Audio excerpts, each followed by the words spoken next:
নমস্কার বন্ধুগণ, এই মুহূর্তে সব থেকে বড় খবর, যে খবরটা শোনা মাত্রই তোমাদের মনে একটা আনন্দের প্রফুল্ল ধারা বয়ে যাবে। Our channel does not promote any violence or harmful content, all content provide by educational purpose. এই মুহূর্তে হাইকোর্টের সব থেকে বড় চূড়ান্ত সিদ্ধান্ত, যা শোনার পর প্রত্যেকটা ঘরের মা বোনেরা আজকে আনন্দিত হবে। শেষমেশ সন্দেশখালীর লোকেরা সম্পূর্ণ বিচার পেতে চলেছে। হ্যাঁ, ঠিকই শুনেছো তোমরা। আরে এই সুখবরে একটা লাইক, একটা অবশ্যই লাইক, সাবস্ক্রাইব এবং শেয়ার করে দাও। শোনো, একটা কথা মন দিয়ে শুনে নাও, যে এই মুহূর্তে সবথেকে বড় খবর যেটা হচ্ছে, তোমরা সকলেই জেনে গেছো যে সন্দেশখালীতে, এখন বলবেন না, এখন বলে দিলে আনন্দ নষ্ট হয়ে যাবে। অবশ্যই স্যার, কিন্তু সন্দেশখালীতে অ্যাকচুয়ালি কি রায় ঘোষণা করেছে তোমরা সকলেই জেনেছো, কিন্তু রায়ের সপক্ষে কি কার্যক্রম শুরু হয়েছে সেটা তোমরা কেউ জানো না। তো সেই জিনিসটা সম্পর্কে তোমাদের সামনে নলেজ দেবো এবং তোমার সম্পূর্ণ প্রত্যেকটি বিষয় সম্পর্কে খুঁটি না খুঁটি জানাবো, যেটা তুমি কোনো জায়গা থেকে পাবে না, যেটা আমরা ডাইরেক্টলি ওখান থেকে সন্দেশখালী লোকেদের কাছ থেকে জেনেছি এবং হাইকোর্টে গিয়ে আমরা বিচারপতির সাথে কথা বলে সেটা জানতে পেরেছি, সেটা তোমার সামনে উপস্থাপন করবো। এইটা সবথেকে গুরুত্বপূর্ণ বিষয়। চলো ভিডিওটা শুরু করা যাক। দেখুন দর্শক বিন্দু, আমরা প্রথমে একটা কথা বলবো যে তোমরা সন্দেশখালী লোকেরা অনেক দিন দীর্ঘদিনের অপেক্ষা ছিল যে কখন কি হবে কি হবে কি হবে, আর এই দীর্ঘদিনের অপেক্ষার পর অবশ্যই সুন্দর খবরটা শোনা গেল।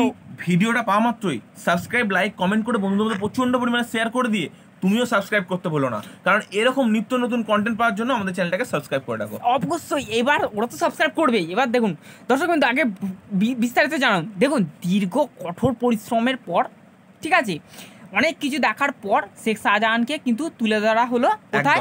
একদম জেলে। সিবিআই একদম হামলা করলো, একদম সিবিআই এর উপর হামলা করা হয়। সব কিছুর পর কিন্তু সন্দেশখালীর যে বেদাত বাসা তুলে ধরা হয় এবং কি হয় না, সন্দেশখালী মহিলাটার বক্তব্য এটাই যে শেখ শাহজাহান ধরা পড়েছে, এটা সবই একটা চাল, কিন্তু এর পাশাপাশি বাকি যারা আছে তারা তো আমাদের উপর অত্যাচার চালিয়েছে।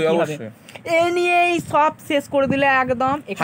হাইকোর্ট একদম ফিনিশ করে দিল, ডাইরেক্ট নোটিফিকেশান জারি করলো এবং হাইকোর্ট নির্দেশ দিয়ে জানিয়ে দিল, স্পষ্ট বলে দিল যে সন্দেশখালীর ঘটনায় পুলিশের আর কোনো তদন্ত চলবে না, দরকার নেই আর।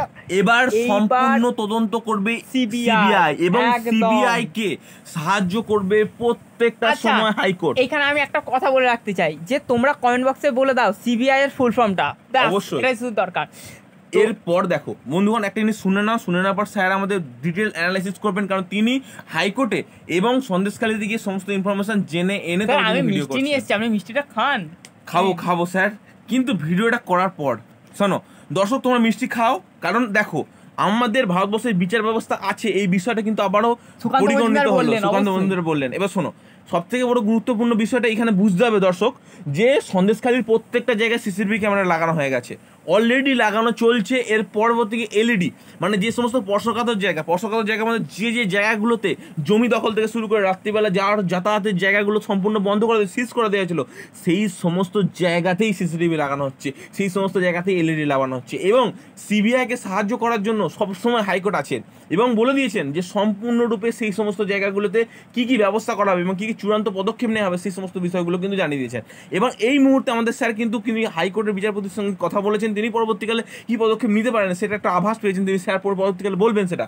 কিন্তু তার আগে একটা কথা মন দিয়ে শুনে নাও, এই মুহূর্তে কিন্তু অনেকেই মানে বিজেপি এবং তৃণমূলের এই জায়গাকে কেন্দ্র করে, মানে সন্দেশখালীকে কেন্দ্র করে অমিত শাহ কিন্তু ডাইরেক্টলি থ্রো করছেন যে তোমাদের নাকের সামনে, অর্থাৎ মুখ্যমন্ত্রী ওনাদেরকে ডাইরেক্টলি বলছেন যে তোমার নাকের সামনে এরকম একটা খারাপ কাজ চলছিল, তারপরেও তুমি এর সাথে যুক্ত হলে কি করে, এই প্রশ্নটা ছুড়ে দিচ্ছেন কিন্তু অমিত শাহ ডাইরেক্টলি। কারণ তিনি বলতে চাইছেন তুমি মেয়ে হয়ে মেয়ের অত্যাচারকে কিভাবে সহ্য করছো, বা তুমি অপরাধীদের কিভাবে তুমি সাহায্য করছো, কি করে তুমি একটা মহিলা হয়ে এরকম করতে পারো, এই বিষয়টা কিন্তু সম্পূর্ণরূপে প্রশ্ন ছুড়ে দিচ্ছে অমিত শাহ। এবার স্যার বাদবাকি ব্যাপারটা স্যার বলবেন। দেখুন, আজকে একটা কথা বলি, মোদ্দা কথা হাইকোর্টের ভয়াবহ নির্দেশ এবং হাইকোর্ট বুঝে গেছে যে দেশীয় যে পুলিশ রয়েছে, অর্থাৎ রাজ্যের যে পুলিশ, তাদের দিয়ে কিছু লাভ হবে না। এর ফলে কী হয়েছে, সিবিআই এর উপর সব তদন্ত দিয়ে দেওয়া হয়। হঠাৎ করে কেন তদন্ত শুরু করা হয়, বুঝতে পেরে গেছে যে এই ভোটের আগে যদি অনেক কিছু মশলা আছে যেগুলো আমাদের বার করতে হবে, সেই জন্যই কিন্তু হাইকোর্ট ভয়াবহ নির্দেশ দিল এবং সন্দেহ ভয়ানক যে ওই সন্দেশখালীর ভেতরে এমন কিছু ব্যাপার রয়েছে যেটা এখনও ঢাকাও রয়েছে, এবং সেটা কি না, যদি রাজ্যের সঙ্গে কোনো যুক্ত থাকে তাহলে রাজ্যের পুলিশ দিয়ে হবে না বলে ডাইরেক্ট সিবিআই তুলে ধরা হয় কেসটা। সিবিআইকে কেন সেখানে ঢুকতে দেওয়া হয় না, তার উপর ইট পাটকেল ছোড়া হয়, এ নিয়েও কিন্তু সন্দেহ উঠেছে।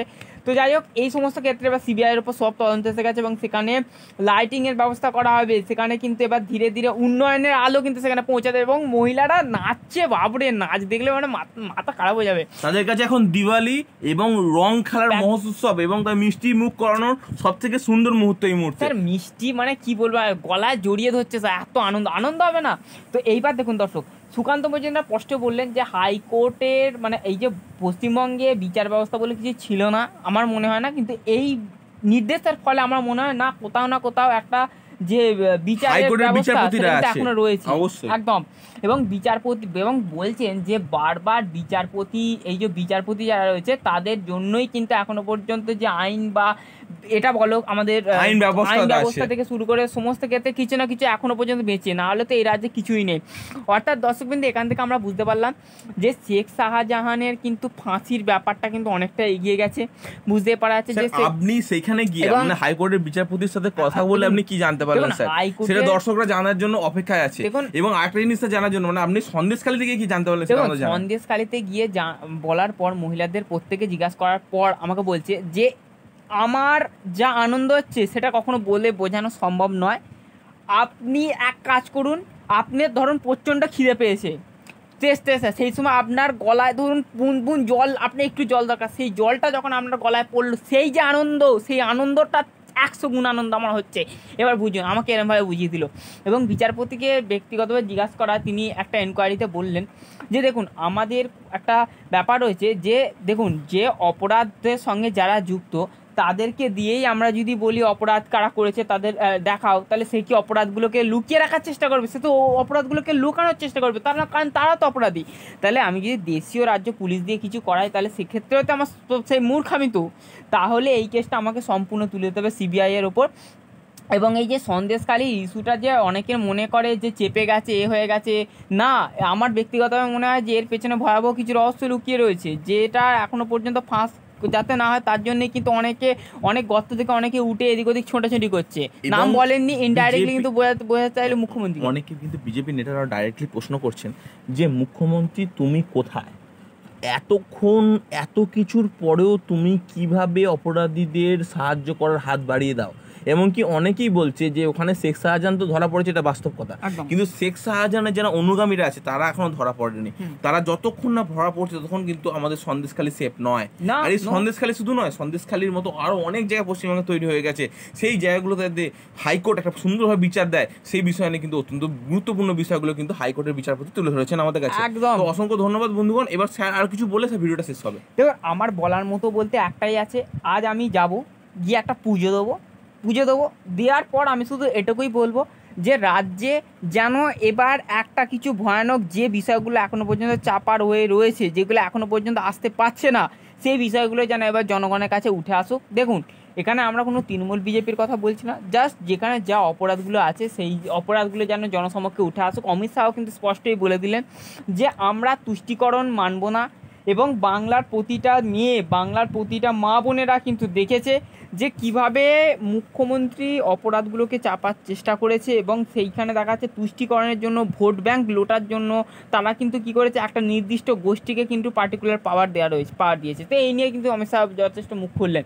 দেখুন, এটা কিন্তু আমাদের কোনো কথা নয়, জাস্ট অমিত শাহ বললেন, এবং বললেন তিনি একজন মহিলা মুখ্যমন্ত্রী, তিনি এই সন্দেশকালীর মতো নির্লজ্জ ঘটনায় অপরাধীদের কিভাবে সাহায্য করতে পারেন, এবং তিনি প্রকাশ্যে কিভাবে বলতে পারেন যে এইসব একটা নাটক, যেখানে দীর্ঘদিন মা বোনেদের সঙ্গে হয়েছে। এবং সেখানকার সন্দেশখালী মহিলা বলছে যে আমি সন্দেশখালীর বাসিন্দা হয়, আমরা অত্যন্ত খুশি হয়ে গেছি, যে এই খুশি যে আমরা মানে কী বলে ব্যক্ত করা সম্ভব নয়। তো এবার আমরা আরও খুশি হব সেইখানে যদি আমরা দেখি যে শেখ শাহজাহানের এই ন্যায্য বিচার পায়, সন্দেশখালীর লোকেরা, ফাঁসিটা যেন কার্যকর হয়, এবং এই সন্দেশখালীর যে পেছনে, এই যে ভয়াবহ কাণ্ডের পেছনে যার মদতদাতা রয়েছে তার যেন আসল মুখটা যেন বেরিয়ে আসে। কাকে ইঙ্গেজ করলে দর্শক কিন্তু আপনারা বুঝতেই পারছেন, আমরাও ঠিক জানি না। তো যেই হোক, যেই মেনে থাকুক না কেন, সে যেন বেরিয়ে আসে। তো এবং সকলেই কিন্তু একটাই বলছে জয় শ্রীরাম, জয় শ্রীরাম, জয় শ্রীরাম করছে। তো এই বিষয়টা অসংখ্য ধন্যবাদ বন্ধুগণ। তোমরা কি বলতে চাইছো, তোমরা অন্য কিছু বলতে চাইছো না ওটা বলতে চাইছো, প্রত্যেকটা বিষয়ের সম্বন্ধে তোমরা জানাবে। আর সাবস্ক্রাইব, লাইক করতে ভুলবে না, বন্ধুদের প্রচন্ড পরিমাণে শেয়ার করে দিয়ে ভিডিওটা আমরা শেষ করলাম। ধন্যবাদ।